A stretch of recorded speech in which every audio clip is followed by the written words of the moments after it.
again, and welcome back to the workshop.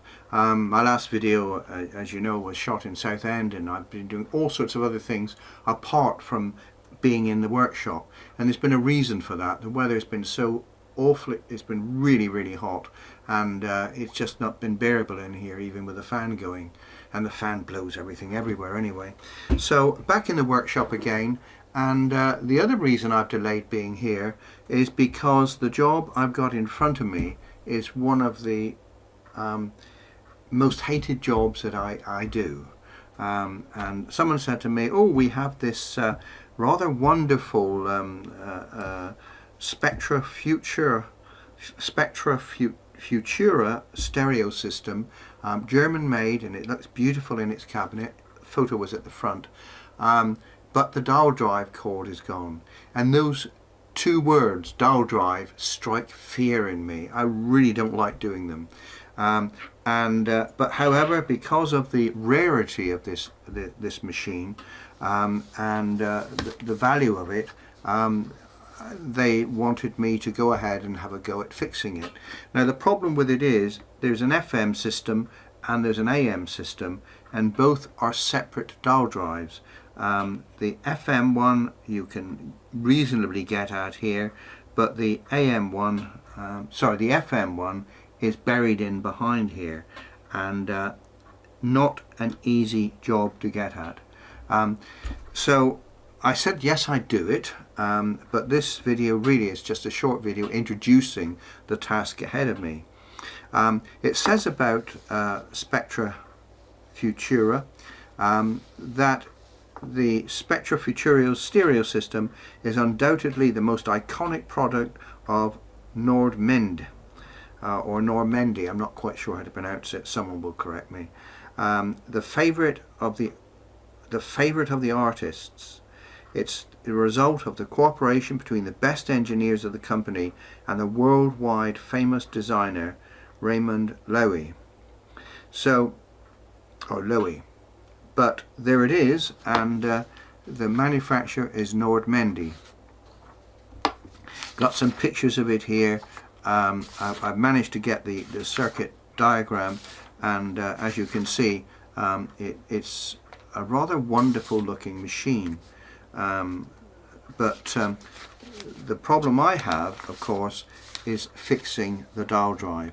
Now these diagrams are okay, but the problem with them is you know, you need a magnifying glass to actually sort out what goes where and what turns go where, and it's not particularly straightforward. It would be if it was all out in the open, of course, but because it's in there, it's more difficult.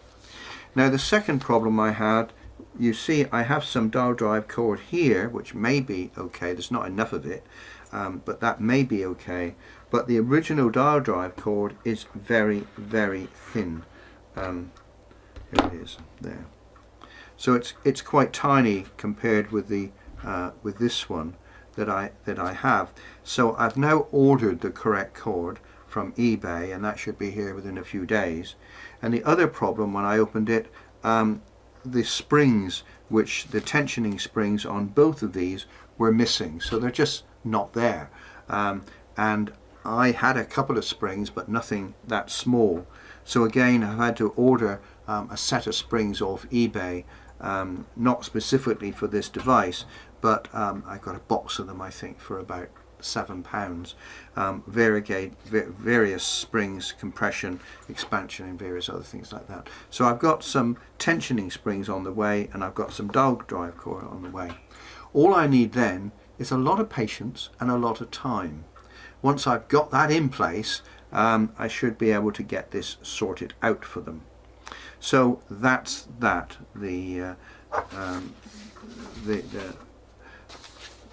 That's that for that particular machine. So that's what I'm going to be doing.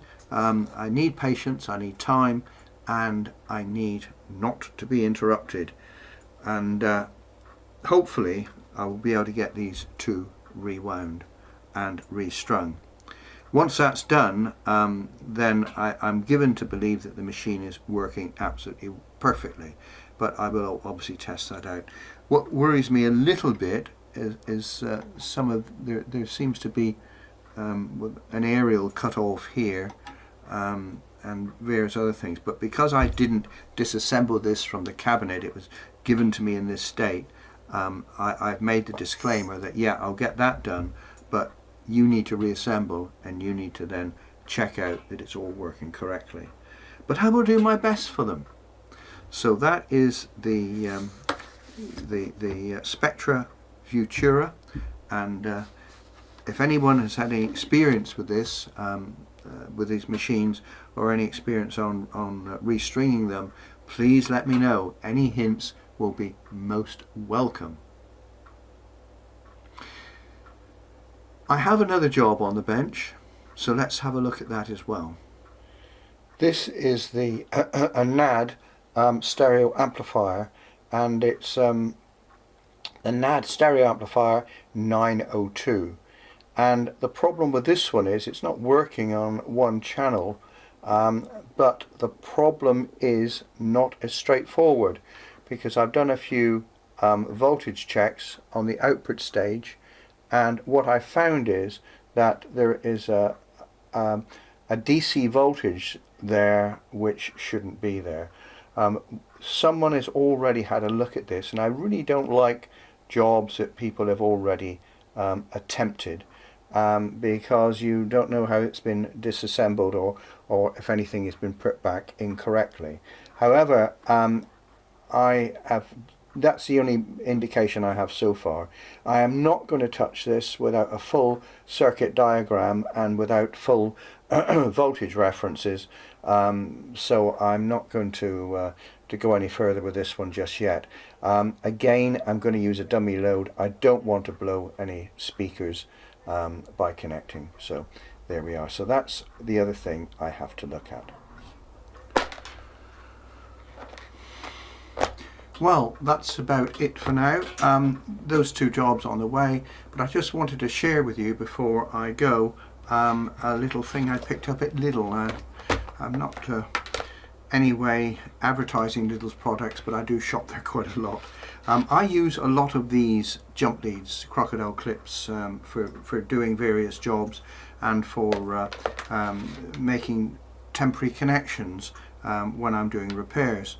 And they're quite expensive, and when I went into Lidl, I think it was last week, I found this, and I was quite amazed. 90 pieces, alligator clips of all shapes and sizes, and they are absolutely wonderful, and they're robust. They're just about exactly what I want. Different types of, well, I think they're all the same size actually, but there's 90 of them, and I thought, right, that's brilliant, so I bought those. So another job I will be doing before too long is making up lots of these, because in my opinion you just can't have too many of them, and I don't think they were very expensive, so that's what I'm going to be doing. But that's my little relaxing job. It won't irritate me as much as this stuff, so there we go. Well, thank you for watching this video. I will be back to you. There might be an intermediate video with something else on it, but at least I've shared with you what I'm going to do, and hope you're interested in that a little bit. And I think the next video I make will also be a workshop video. Haven't done any drone work for a little while, all waiting for the new regulations to come in and for me to get qualified to do that. But in the meantime, thank you for watching, and as always, take care.